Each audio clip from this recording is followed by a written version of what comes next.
لیے ہم نے اپنی فہم و فراست کی بنیاد پہ اور عوام کی مشکلات اور مجبوریوں کو دیکھ کر ایک فارمولہ دیا تھا، کیونکہ وطن پاکستانی ہے. ہم دیکھ رہے ہیں کہ بلیڈ ہو رہا ہے، 83,000 ارب روپے کے قرضے ہم پہ چڑھ گئے ہیں، ہماری بائنگ کیپیسٹی ختم ہو رہی ہے.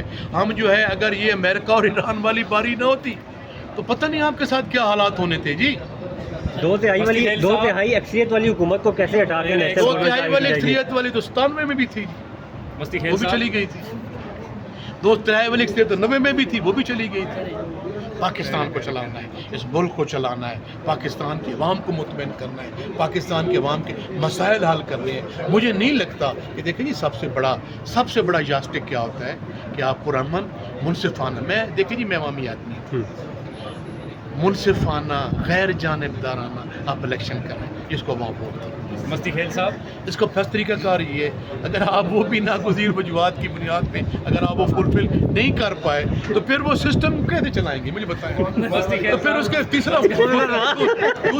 دوسرا طریقہ کار جو ہے پھر مارشل لا والا ہے، پھر مارشل لا لگ جائے گا. تیسرا طریقہ کار جو نیشنل گورنمنٹ ہے تب سسٹم چلے گا. سر جی یہ بتائیں کہ آپ نے بھی اگست کے مہینے کا اشارہ دیا اور یہی بات فیصل واڈا صاحب بھی کر چکے ہیں. سر کوئی پس پردہ کوئی بات چیت چل رہی ہے کیا؟ آپ کو کیا لگ رہا ہے کہ یہ حکومت کامیاب ہے؟ سر میں آپ سے پوچھ رہا ہوں. دیکھیں نا آپ میرے بھائی ہیں نا، آپ اس پاکستان میں رہتے ہیں نا جی، آپ دھوپ میں جو کھڑے ہیں تو یہاں سب کنٹری آپ تو ہمارا ایکسرے مشین ہے جی. آپ کے پاس والے نالے میں سمجھتا ہوں کہ ان سے سسٹم نہیں چل رہا. اب یہ کوئی خوشامد والی بات نہیں ہے، یہ کسی قسم کی کوئی تنقید والی بات بھی نہیں ہے، یہ یا خواہ مخواہ مخالفت والی بات بھی نہیں ہے. اس ملک کو، اس پاکستان کی بہتری کے خاطر ہم یہ بات کر رہے ہیں کہ ان سے سسٹم نہیں چل رہا. سر یہ بتائیے، خدا را مہربانی کریں اس سے پہلے کہ بہت بڑا نقصان ہو جائے.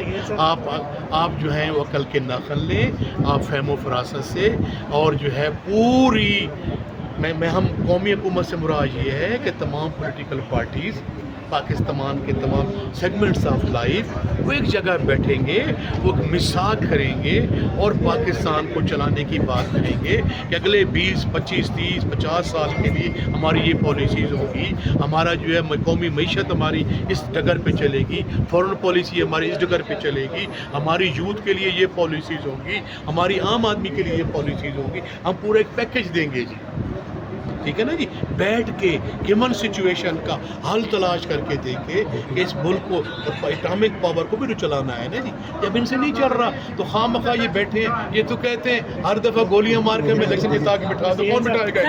ہر دفعہ یہ چاہتے ہیں کہ یہ گولیاں ماری جائیں. گولیاں کیوں ماری جائیں ان کے لیے؟ ان نلیکوں کے لیے، نیلوں کے لیے گولیاں ماری جائیں. ان نلیکوں نیلوں کے لیے پاکستان کے ادارے کو بدنام کیا جائے. ان نلیکوں نیلوں کے لیے یہ کیا جائے کہ یہ جو ہے یا نلیک جہاں بیٹھے رہے اور ملک اور جو پاکستان کے ادارے ہیں وہ بدنام ہوتے رہے. ان کے میں تو صلاحیت ہی نہیں، قابلیت ہی نہیں، یہ ملک سنبھال ہی نہیں سکتے. اگر یہ ملک سنبھال لیتے تو ان کو پہلے نکالا کیوں گیا تھا؟ اس لیے نکالا گیا تھا نا، ان کو نکالا گیا تھا. یہ چہرے دیکھے ہوئے ہیں، یہ چہرے آج سے نہیں ہیں. مستی خیل صاحب سوری میں آپ کو ٹوک رہا ہوں یہاں پہ. سر ان کو پھر نکالا گیا، پھر لے کر بھی تو وہی آئے نا سر. اور سر یہ بھی کہا جا رہا ہے کہ جو قومی حکومت ہوگی اس میں پی ٹی آئی نے یہ کہا ہے کہ مائنس عمران خان قبول نہیں ہے. تو اگر مائنس عمران خان قبول نہیں ہے تو پھر قومی حکومت کو آپ لوگ قبول کریں گے؟ میں آپ کو ایک بڑی دو ٹوک اور واضح بات کہا دوں. P T I the name of Imran Khan. Imran Khan کے بغیر کوئی سوچے بھی نہیں. اگر عمران خان کے بغیر کوئی سوچے گا تو ان کے حالات وہی ہوں گے جن کی آپ پریس کانفرنس کی بات بتا رہے تھے مجھے، ٹھیک ہے نا جی. پی ٹی آئی کے رکھوالے وہ ہیں جو پی ٹی آئی کے ساتھ کھڑے ہیں، مشکلات میں خون اور آگ کا دریا کراس کر کے کھڑے ہیں. جن کو پرچے کیے گئے، جیلوں میں ڈالا گیا، جن کی سیٹیں چھینی گئی وہ ہیں. جو بھاگ گئے وہ پی ٹی آئی کے ترجمان نہیں ہے. بزدل لوگوں کا پی ٹی آئی سے کوئی تعلق نہیں ہے. فیصل واڈا صاحب نے کہا کہ اب یہ سارے کنٹینرز کے اندر نظر آئیں گے، اوپر نظر آئیں گے. کہیں حالات ایسے تو نہیں بن رہے کہ عمران خان یہاں بیٹھا ہوگا اور وہ سارے کنٹینرز پہ ہوں گے؟ انشاءاللہ دکھتے جائیں. لیکن میں ایک بات بتا دوں کہ میری جو عمران خان سے ملاقات ہوئی تھی 17 جولائی 2025 کو، تو خان صاحب نے یہ دو ٹوک اور واضح کہا تھا کہ میرا کسی کے خلاف کوئی ذاتی عزائم نہیں ہے کہ میں اقتدار میں آ کے کہ کسی کے خلاف کوئی جبر یا ظلم یا بدلہ لوں گا.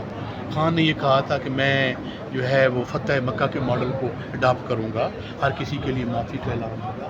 لیکن خان نے ساتھ ساتھ یہ کہا کہ انہوں نے یہ کہا کہ نہیں, جو ٹروتھ اینڈ ریکنسیلیشن جو مشہور نیلسن منڈیلا کا یہ قول ہے کہ انہوں نے کہا تھا کہ جن جن میں بھی میری غلطی ہوئی ہے میں کٹہرے میں آؤں گا, معذرت کروں گا, قوم سے معذرت کروں گا, کسی آپ سے ہوئی ہے, کسی اور بھائی سے ہوئی ہے, کسی اور سے ہوئی ہے, تو اس ملک کی خاطر جو ہے وہ اپنی غلطیوں کو تسلیم کریں گے, چاہے وہ اس میں عمران خان شامل ہو, چاہے اس میں میں ہوں, چاہے اس میں کوئی اور بھائی لوگ اور کوئی اور دوست ہوں. وہ اس لیے ملک ہم نے آگے لے کے چلنا ہے اور اس ملک کو چلانا ہے. ملک آگے تب چلے گا کہ جب یہ انشاءاللہ تعالی ہم کوئی سلیقے طریقے سے سر پاکستان کی سیاسی تاریخ میں ہم نے دیکھا ہے کہ پہلے 4 مہینے پہلے کہا تھا, آپ نے 4 مہینے پہلے کہا تھا کہ یہ حکومت جا رہی ہے, آج سٹیمپ لگ رہی ہے کہ یہ اگست ستمبر کی مار ہے. باقی آج یہ بھی بتا دیں کہ جو پریڈکشن آپ نے دی وہ سچ ثابت ہے. اگلی پریڈکشن ہمیں دے دیں, عمران خان صاحب اگست ستمبر میں باہر آ رہے ہیں انشاءاللہ ہم ہوپفل ہیں. عمران خان کے خلاف مقدمات جھوٹ کا پلندہ ہیں. عمران آپ کو پتہ چل گیا ہے کہ جو کل تک کہتے تھے کہ یہ سائفر ہے, یہ جھوٹا ہے, اس کی کوئی اس قسم کی ایگزامپل نہیں ہے. آپ نے وہ دیکھا کہ اگر یہ کچھ ثابت ہو جائے تو آپ دیکھ رہے ہیں جن لوگوں کو شاید یہ علم نہیں تھا کہ جو بڑی فورسز ہیں جو انٹرنیشنل آرڈر کو چلاتی ہیں وہ وہاں رجیم چینج کرتی ہیں. تو آپ نے ایران والی مثال دیکھ لیجیے, جب سب کھلا اور کچھ چیزیں جو ہے انشاءاللہ تعالیٰ اور بھی کھلتی آئیں گی. مجھے یقین ہے, میرا ایمان ہے کہ عمران خان کے خلاف جو ہے بے بنیاد جھوٹے مقدمات ہیں. انشاءاللہ ایک دن حق کی اور سچ کی فتح ہونی ہے, اور جب بھی کیسز انشاءاللہ کورٹ سنے گی تو عمران خان باہر ہوگا. اچھا سر, فواد چودھری سے مشورے دیتے ہیں تو کیا پی ٹی آئی ان کا جائزہ لیتی ہے, کوئی غور کرتی ہے فواد چودھری کے مشوروں پر؟ پی ٹی آئی جائزہ لیتی ہے فواد چودھری کے مشوروں فواد کو؟ میرا ذاتی طور پہ میرا وہ دوست ہے, میں اس کا احترام کرتا ہوں. فواد چودھری بڑی صلاحیتوں والا انسان ہے, لیکن بدقسمتی کے ساتھ جو بھی بلٹ کے ذریعے جو بھی طریقے اختیار کر کے کچھ ہمارے ساتھیوں کو, ایک تو 22 MNA جو ہمیں چھوڑ گئے تھے خان صاحب کی عدم اعتماد کے وقت, ان کا کریکٹر کچھ اور ہے. کچھ لوگوں کو جو ہے وہ آپ کو پتہ ہے کہ جی ظلم جبر فسطائیت کا مظاہرہ کیا گیا تو ان کو پارٹی چھوڑنے میں مجبور کیا گیا. بہرحال ان کا فیصلہ تو خان صاحب نے کرنا ہے کہ کس کو پارٹی میں لینا ہے یا کس کو نہیں لینا. لیکن کیونکہ بطور ایک سیاسی ورکر تو ہم ہر کسی کی بات سنتے ہیں, لیکن ان کا پی ٹی آئی کی پالیسیز میں قطعاً کوئی کردار نہیں ہے. دیکھیں نا جی, وہ پارٹی سے آپ کو پتہ ہے کہ وہ due to certain reasons party میں نہیں رہے تھے. تو باقی پی ٹی آئی کا تعلق, پی ٹی آئی کے مسئلے جو ہے ہمارا چیئرمین, ہمارا لیڈر آف دی اپوزیشن اور ہماری پارلیمنٹری پارٹی اور پی سی کرتی ہے.